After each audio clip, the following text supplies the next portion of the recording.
What's up, and welcome to another episode of Gizmo Slip Tech. I've got my trusty buddy Rocky here. We got two crazy laptops today. We'll be testing them out in a ton of different games. So this is Warzone on low settings.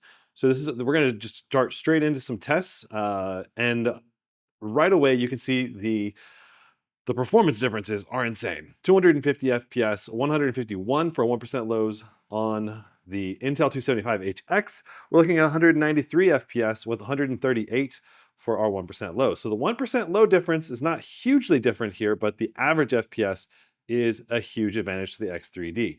And this is on low settings, and um, it's it's going to be a lot smoother on the X3D if you're a Warzone player for sure. And then at one point we switch over to, I believe this is now on the extreme preset. So we're on low settings, which got us 250 and like 190 on the Intel. And now we're on extreme settings, which gets us 200 and 150 approximately. So still about a 50 or so FPS gap between the two, going from low to extreme settings. Now we're talking PUBG. In PUBG, the difference is the biggest performance gap difference I've ever tested between two laptops with the same exact GPU and chassis. 350 FPS starting out on the X3D chip. This is in PUBG on low settings on the Erangel map. And look at the 1% lows. 170, 180 right now on X3D. It's higher than the average FPS for the Intel. PUBG was the kind of game that was made for the X3D V-cache, is basically what I will say, is that the amount of system latency that's removed by having the 3D V-cache is crazy. So this is the end of the benchmark right here. 335, 171 for 1% low, 136 for Intel, 109 for the 1% low. Marvel Rivals, exact same custom map with a whole bunch of rocket raccoons running around, healing everybody over and over, and just shooting at them and recording the FPS averages here. Now, initially, when I first did this test, Intel was faster by about 10 or 20 FPS or so. And then when I went into the BIOS on the XMG Neo and I turned off the non-3D V-cache CCD, just doing the one side that has the 3D V-cache, the FPS boosted up by about 20 to 30, I think 30 or so FPS, giving the X3D a slight victory here compared to before. So I don't know if it was occasionally using the wrong CCD or not utilizing the 3D V-cache or what exactly was going on, but with the retest, the X3D came out ahead by just a little bit for average FPS and 1% lows. Not a big gap in Marvel Rivals, as it is a very GPU-bound game that is also, I would say, very optimized. Next, we have Rainbow Six Siege on low settings. So this is basically the lowest settings except for textures, which are on ultra, which is also true for all of the other esports games that we're testing today. Textures is the only thing that is higher than low. This is Rainbow Six Siege on low again, so 535 FPS, 418 for a 1% low on the X3D, 355 for the Intel 275HX. So a pretty noticeable gap there, but both systems obviously excellent performance. With next, we have Dota 2 on the X3D and the 275HX. Another huge performance gap, 320 FPS versus 186. And this is both in a bot match in mid lane with the camera positioned very similarly and hovering over the water in the middle. So just looking at that performance again, 1% low difference is not that big of a difference. Honestly, Dota 2 performance, as long as you're getting at least 120 FPS, you can pretty much play just about as good as anybody ever. But obviously having more FPS is slightly better because maybe you can react to things a little quicker. I don't know. But still, a huge FPS advantage for the average, but not a big difference for the 1% low on Dota 2, surprisingly. Next up, we have Apex Legends, which is a game that I have stopped testing as much because computer hardware got so powerful. Basically, in Apex Legends, you're talking about hitting max FPS on even like an RTX 5070. I don't know, maybe not quite. Depends on the resolution and everything, but so good on both systems. You could not tell a difference here. Both hitting 300 FPS basically nonstop and 220 to 230 FPS for 1% lows. 275HX had a slight advantage. They claim a wide variety of gaming performance gaps here. We have bigger gaps than some of these. 8% is all that's claimed in Black Ops. The 9955HX3D, the key things you need to know is it's a Zen 5, 16 cores, 32 threads. There is multi-threading. If you jump over to the 9955HX, their more basic one, same exact specs, except the L3 cache with the 3DV cache is only 64 megabytes. And so this does not have the 3DV cache on the chip. This X3D chip has a 3D V-cache technology that basically lowers the latency and improves CPU-bound game performance. Now, when we compare this with the Intel Core Ultra 9 275HX, we're talking 24 cores, 24 threads, and 8 performance cores, 16 efficiency cores. So a lot of cores here, but there's no hyper-threading.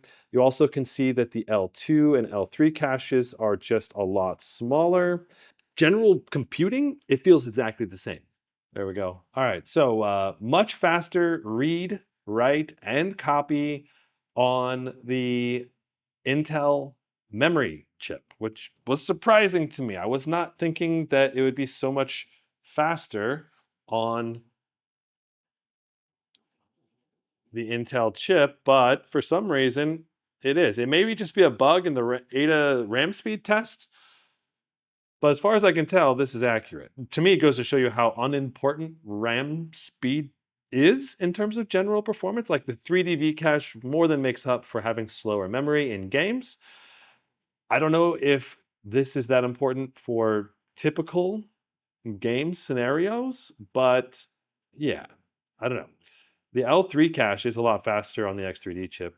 You'll notice that right here, with a faster latency as well. That's interesting. Same for the L2. The L1 cache is also faster on the X3D chip. So the main memory is a lot slower, but all the L1, 2, and 3 caches are much faster. Also, this is claiming DDR5 3200. I believe this is just a glitch. Speedometer test is ready to go. Now, for this test, I want to be clear that both of these laptops are currently hooked up to the XMG Oasis water cooler. Okay, so those are our results. Okay, so on the Intel, we got 4003, Junk Shop 2100, and 216 for Classroom. Wow, so some nice performance gains there on the Intel side for some reason. Faster than anything you'll ever need, probably. The write speed here, for some reason, running a bit slower. 2164 for multi-score on the X3D, 2243 for the Intel 275HX. Also, single core performance better on Intel. When they're on air, they're very close. So 2115 versus 2132. So the key thing here we're looking at is temperatures, power throughput.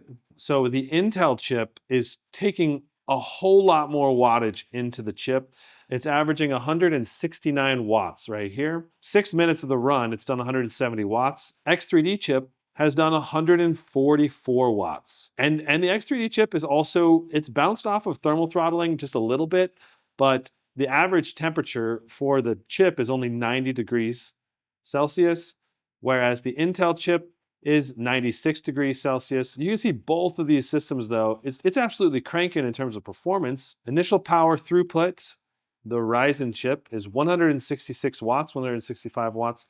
The package power on the Intel chip, 199 watts, 205 watts right there, 209 watts. Whoa, okay. So it looks like the X3D chip took the W right off the bat with 40,111, 39,603 for Intel. These are both with Overboost Extreme applied, which I think does apply a small overclock. And you can see that the Intel chip, it does better in the GPU score, and its average FPS is basically exactly the same. Looks like our afterburner overlay is a little bit bugged up there with our wattage pull, but it's in the 170s.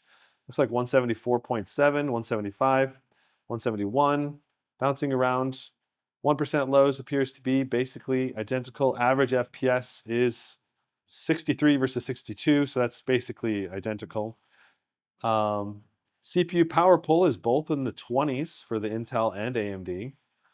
And temperatures, given that we have the water cooler, is in the 50s on both systems. 62 versus 61, 62.2 versus 61.5.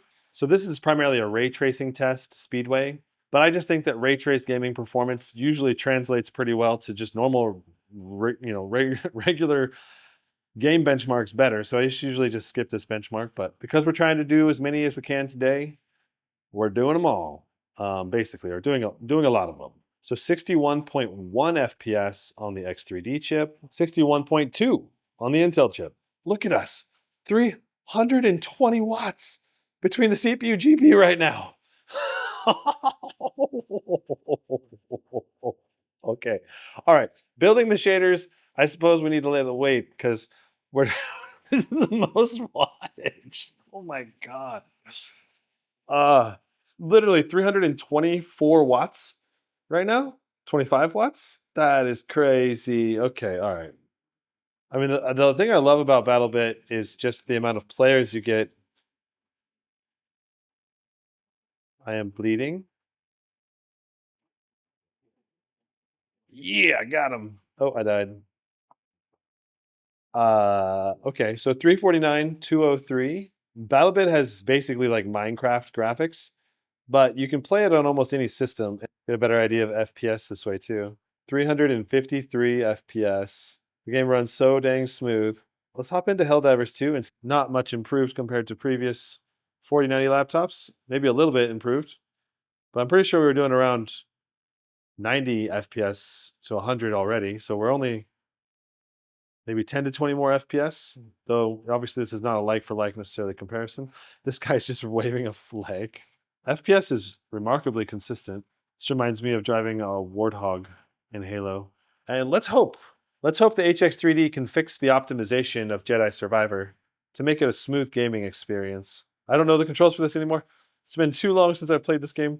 Let's run away. We can't run away fast enough. I'll reset our averages again. And we'll go here. I believe this is what I was doing for the benchmark, something like this. Hey, buddy. Run away. And then we jump over here. And then we jump over here. And voila. That's the benchmark for Jedi Survivor, 131.98. Now there's a 240 FPS cap, right? Yeah, we're not going above 240 now.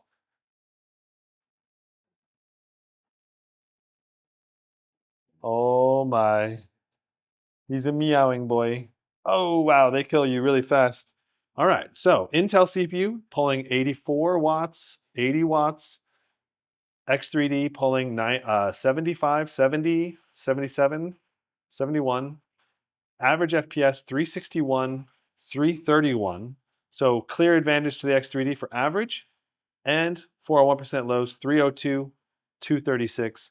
But those is preliminary numbers. We're about to start the benchmark officially. So let's get started. I'm going to start a new. Boom. And boop. Get a better idea of it, beforehand. Okay, so we're going to end it there. So 311, 173, 278, 160. So pretty dang close, but the X3D is still ahead. And we're going to do our frame view benchmark now. And here we go. I'm going to try to give us parity of movement as much as possible. It's going to be hard because the timings are just a little bit different. And sometimes you'll... All right, I'm going to go ahead and stop it now. Okay, so we got 94, 56, 96, 54. Oh, wow. So almost identical performance. And we're going to do our benchmark here on low now. Haha, haha. Performance is so similar, even on low. Black Myth Wukong is showing that even on low settings, it's not always going to be very beneficial for you. All right, so our FPS 283, 185, 284, 186. The X3D chip lost to the 9955HX in this game specifically, in the side-by-side head-to-head I did just a few days ago. Start our test, and we'll start going around the circle. We'll have to reposition our camera more than once here. Looks like the X3D is winning this test, 80 to 77, but it's not much. There's our results, 8178. The X3D at 4% faster for average and 8% faster for 1% lows. Now we're going to try the same thing on low settings. 3, 2, 1, and off we go. I picked this area of the benchmark because it had the lowest FPS in any area of the game that I saw so far in my 2 hours of playthrough. 156 versus 148 and 103, 107. Ooh, we got better 1% low on the Intel that time. Let's go ahead and try running through the world. This is where we start. Restart the benchmark now, and off we go. Okay, performance is basically identical between these two, but slight advantage to the X3D. Okay, so 500, 600, 700 something FPS over here on the left. Harder for you to see it. I could zoom in on our frame view graph here. That's as zoomed in as I can get. But you can definitely see that X3D is handling both averages and 1% lows much better. So looking at 1% low, 258 versus 169. Average FPS 705 versus 506. So yeah, it's such a huge difference in performance. We got 706, 238 for our 1% low. Average FPS 521, 183.5. So very good performance on both. Do not get me wrong, but it is certainly better on the X3D. Another game where we have a huge lead. Sal, Sandeep, they are both on max fan right now. They're both on air coolers, both with max fan, so they have identical fan RPMs. 145, 111 on the X3D, and 141. Ooh, that's some juicy performance improvement. A little bit higher wattage in both games and when you're doing okay, so there's our results. 325, 225, 318, 207. 2% faster for average and 8% faster for 1% lows on low settings. 3, 2, 1, boom, and walking. I want to see if FrameView is reporting the same thing as the frame time graph on MSI Afterburner. And since FrameView is made by NVIDIA, I would probably prioritize FrameView as being a bit more accurate than MSI Afterburner. So if there is discrepancies, I would rather prioritize FrameView data probably, unless it appears to be buggy for some reason.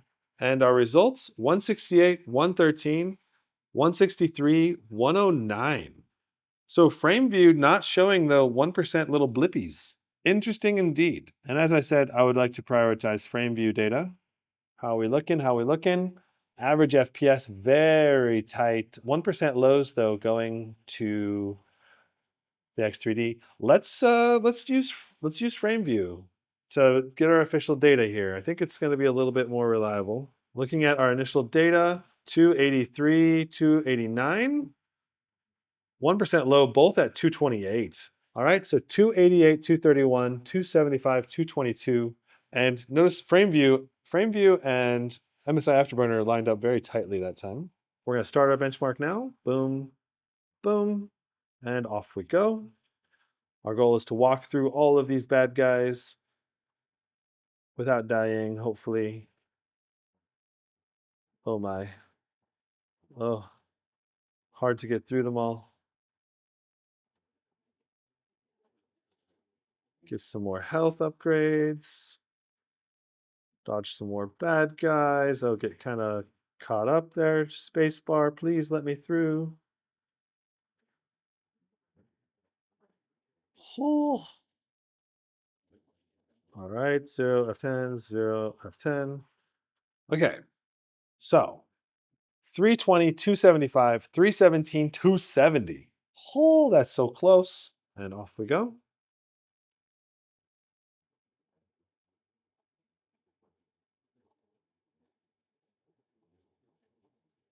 122, 100 and versus 119, 97. And off we go.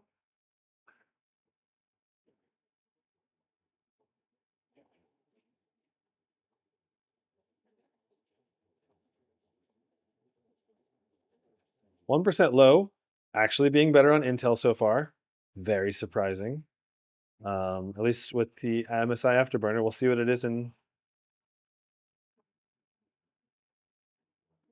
we'll see what it is here in a moment. Ooh, some stutters happening on both. 164.60, 145.61. So a 13% better FPS on the X3D. I would very, very tight opener here. 1% low is going to constantly be reset every time they change the scene, which is pretty annoying. You know, we might need to change how we benchmark Dying Light 2. Maybe we just need to run through a zone where there's zombies or something, because we can't record 1% low data, you know? Is 184.6, 183.8.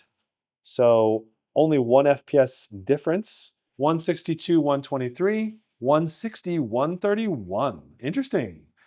The 275HX takes the lead for 1% lows. Right now, the X3D chip is 7 FPS ahead.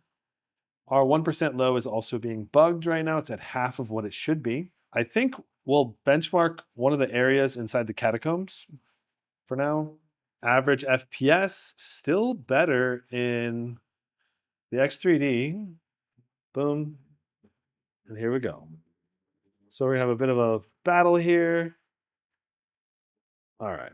I don't think the benchmark is perfect, but I think it's as good as we're going to get. 154, 123, 151, 93. So X3D did take a pretty nice lead there. Boom. And we're walking. All right, we're going to let our hero get beat up on a little bit here. Take some wax. And before we die, we will end the benchmark. 242, 159, 242, 157. Wow, very close. Hogwarts Legacy. Get ready to see the X3D kick butt unless the recent NVIDIA drivers fixed our Hogwarts performance. Know that this performance is bugged, and that if I were to use a performance to compare with this, I would probably use the Legion Pro 7i's result instead of the Neo 16 in this game only. 4x multi-frame gen, ultra ray tracing. Here we go. Boom, and off we go to the races. 347, 112, 169, 66, 66. This is the highest result in Hogwarts ever tested. 347 FPS. I mean, a lot of those are fake frames, obviously, but that's insane. It's higher than the screen refresh rate. We are testing now. We are running. We're going to run the same stretch of road so we get the same things on the screen as much as possible. So 500 FPS, but 1% low right now is better on Intel. That is really weird. I wonder if we're going to see the same thing on NVIDIA FrameView or not. But look at that GPU utilization, much higher on the X3D chip. All right, so taking a look at our results, 503, 148, 366, 141. I think Afterburner is not as reliable as FrameView. X3D is 37% faster on average FPS, only 5% faster for 1% lows though. We'll do our best to also use FrameView to do this tracking of the 1% lows here, because it seems to be more accurate, but we may have to rely on Afterburner for the 1% lows. So like 1.5 FPS ahead right now on the X3D as well. 1% lows do appear to be better a little bit on the X3D now that we're further into the benchmark. 84 versus 75. Right now, average FPS is about 1.5 FPS higher on the X3D, but all right, our performance review, 159, 80, 157, 77, very close. All right, let's see what we get We're right here. This is the most complicated environment that we're benchmarking in. So we're going to use this for our 1% low value. I think we go around her one more time and then it ends. It's not that long, really. So we're going to end the 1% low test here in a moment. 175, 132, 178, 136. You can use the 1% low here as well if we wanted to, because the opening benchmark area is really short. This is kind of more of an extended portion of the benchmark. So I don't think we can use the 1% low there. I think it ended before we got there. So 190 versus 183. Dun, dun, dun, dun, dun, dun, dun, dun, dun, dun, dun, dun, dun, dun. And looks like we've got about 10 more FPS on the X3D. This is the port town of Aquila. It is like a bounty hunting kind of town. Yeah, and this is where the police headquarters are or whatever if you want to be like a bounty hunter. So our results, let's also end frame view. Frame view got us 164.99, 157.90. And we're going to start our benchmark run in 3, 2, 1. Boom, boom. And off we go. Shaboom. Shaboom. Shaboom, boom, boom. Do, do, do, do, do, do, do. Currently 3 FPS ahead with Afterburner, 1% low, 7 FPS ahead. Boom. And our results officially 147.96, 143.96. Very, very close. Let's summarize the results. Okay, so here's our graph from all of the data that we found in the FPS averages category. Apex Legends, 300 FPS, Baldur's Gate, 311 versus 278. You can go through this on a case-by-case basis if you'd like. Of course, you can also review each individual game benchmark live that was done live and then put into this. So if you recognize any problems or errors, please feel free to comment down below. But the biggest outliers, of course, being the CPU-bound games. CPU-bound games being 54% faster, with the biggest outlier being PUBG on low settings, doing 335 FPS versus 136. Insane! So average overall was faster on the HX3D by 16.16%, and this is after removing Hogwarts and not including God of War, because it was not able to benchmark it today. Now, when you just look at GPU-bound games, you're only 3.2% faster on the HX3D. It's not much at all. So if you're just playing GPU-bound games almost all the time, go for the Intel 275HX. It's cheaper. The CPU-bound games, 54% faster. Literally 54%. That is insane. That is so much faster. That is just crazy levels of performance difference. You can't go wrong going for an HX3D. If you're an esports player, if you're a strategy game player, CPU-bound games in general are going to be so much faster. That said, the 275HX is still putting up some great numbers for general gameplay and for the most part for 1% lows. And we're talking in the hundreds of FPS here. So you're talking about some very good FPS numbers versus also just extremely good FPS numbers. So again, if you want to save some money and go for the 275HX, I think that's a valid choice as well. Now let's do 1% low performance. We're looking at 10% better 1% lows for the HX3D. GPU-bound games, only 5.8% faster to the HX3D and 1% lows. And in CPU-bound games, it's not as big of a gap, only 26% faster to the HX3D. Of course, these numbers are subject to change. I just did this live in front of everybody. So hope you guys found this live stream helpful. I think the numbers here are good. Thanks for all the effort. Really appreciate it. No problem. We'll see you in the next one. Drum roll, Brandon and Rocky.